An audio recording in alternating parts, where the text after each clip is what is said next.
She thought it was just dinner. The city lights were beginning to glow as evening settled over the downtown streets. Sarah sat at her vanity, applying a final touch of lipstick, studying her reflection with a mixture of hope and hesitation. It was just dinner. That's what she kept telling herself. Just dinner with someone her friend had set her up with. Nothing more than that.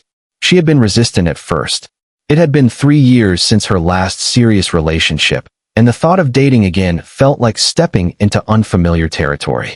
But her friend Rachel had been persistent, almost desperate in her insistence that Sarah needed to get back out into the world. Rachel had met this man at work, had vouched for his kindness, his intelligence, his genuine nature. Against her better judgment, Sarah had agreed.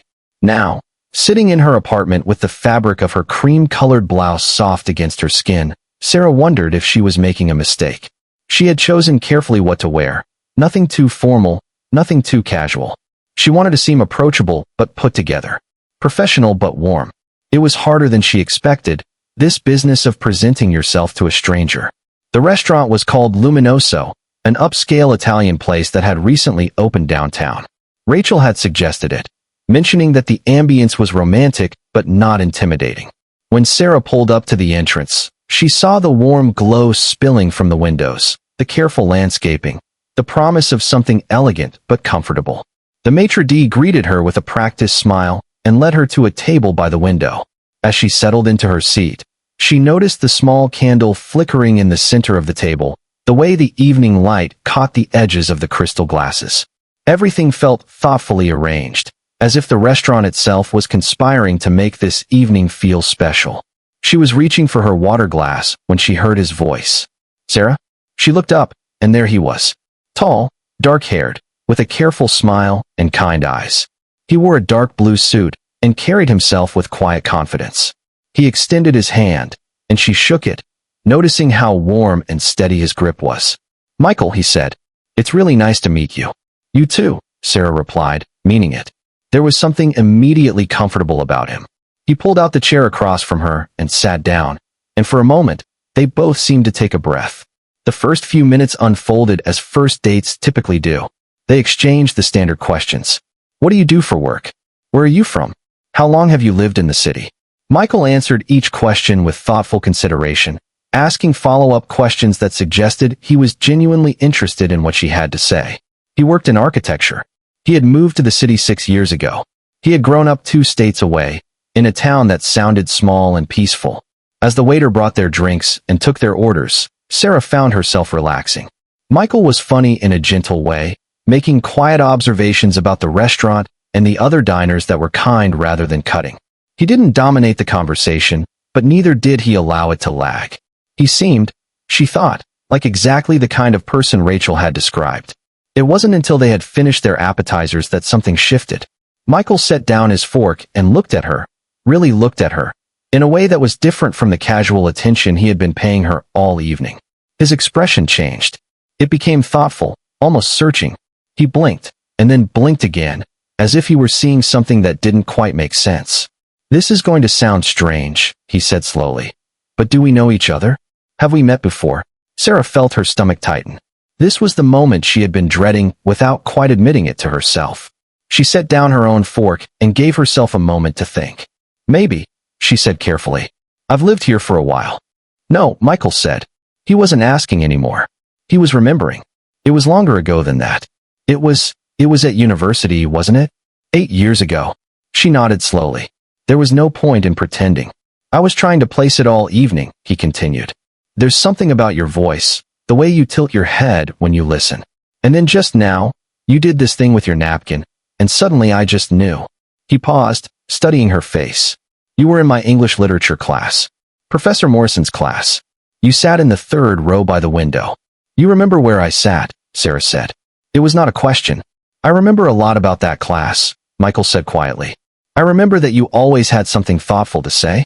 I remember that you did this presentation on The Great Gatsby that was beautiful, really insightful about Daisy as a character. And I remember." He trailed off, seeming to reconsider his words. "I remember thinking you were remarkable." Sarah felt heat rise in her cheeks. She looked away, out the window at the street below, where people were passing by in the evening darkness, going about their ordinary lives. Why didn't you say something? She asked. Back then, I mean.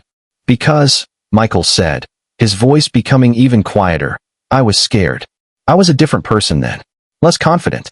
I told myself it was better to admire from a distance than to risk ruining it with awkwardness. He smiled sadly. I left after that semester. Took a co-op placement that turned into an opportunity out of state. By the time I came back to finish my degree, the class was over, and I didn't know how to find you. Sarah felt something complicated move through her chest. She turned back to face him.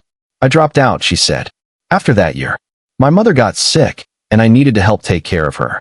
For a long time, I wasn't sure if I was going to go back. She paused, considering how much to reveal. I did eventually finish my degree, but it took longer. And by then, so much time had passed that I never really thought about those university days anymore. Michael listened without interrupting, his dark eyes holding hers with an attention that felt both gentle and intense. I'm sorry you went through that, he said.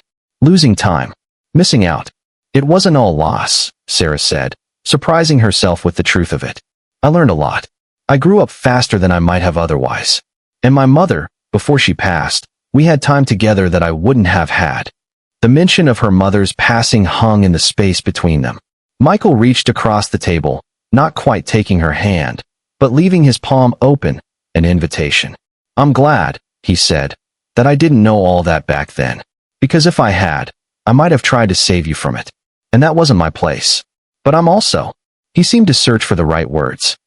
I'm grateful that we ended up here. That somehow, we're both in this city at the same time, and Rachel, of all people, thought to put us together. Sarah felt tears beginning to form in her eyes, and she blinked them back. This wasn't how she had expected this evening to unfold. She had been prepared for pleasant conversation, for the possibility of chemistry, for the basic uncertainty of a first date. She had not been prepared for this, the unexpected collision of past and present, the strange gift of being remembered by someone she had forgotten. It is strange, she said softly. Don't you think? That we could occupy the same space, share something like a class, and then just disappear from each other's lives. I don't think it's as random as it seems, Michael said. I think the good things we experience, the people we connect with, they become part of us. They shape who we become. So even though we weren't in each other's lives, you were still influencing mine in a way. I think I was braver because I had seen you be brave. I think I expected more from myself because I had seen what you were capable of. Sarah found herself smiling, even as the tears slipped down her cheeks. That's a lovely thing to say. It's true, Michael said simply. He did take her hand then, carefully, reverently, as if he were handling something precious. They sat that way for a long moment, while the candle between them flickered and the city lights outside grew brighter as the night deepened. Around them, the restaurant continued its gentle hum of activity. Other diners talked and laughed and clinked glasses. The waiters moved gracefully between tables. The world went on, as it always did.